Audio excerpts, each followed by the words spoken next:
চেষ্টা করেছেন আলোচিত কন্টেন্ট ক্রিয়েটর হিরো আলম।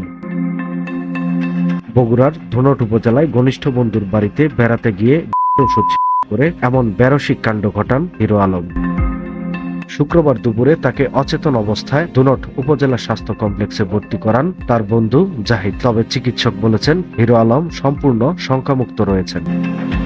জানা যায়, হিরো আলম বগুড়া থেকে বৃহস্পতিবার রাত ৩টায় উপজেলার যমুনা নদীর তীরে বান্ডারবাড়ি গ্রামে তার বন্ধু নাট্যকার জাহিদ হাসান সাগরের বাড়িতে বেড়াতে আসেন। রাতে দুই বন্ধুর মধ্যে রিয়ামণিকে নিয়ে অনেকক্ষণ আলোচনা হয়। এরপর দুই বন্ধু পৃথক দুই বিছানায় ঘুমিয়ে পড়েন। এরপর শুক্রবার সকালে হিরো আলমকে ঘুম থেকে ডেকে তুলতে পারেননি তার বন্ধু। তবে এ সময় হিরো আলমের বালিশের পাশে ওষুধ পড়ে থাকতে দেখেন। তখন তার বন্ধু জাহিদ তাকে চিকিৎসার জন্য উপজেলা স্বাস্থ্য কমপ্লেক্সে নিয়ে যান। সময়ের কলম, নিউজ ডেস্ক।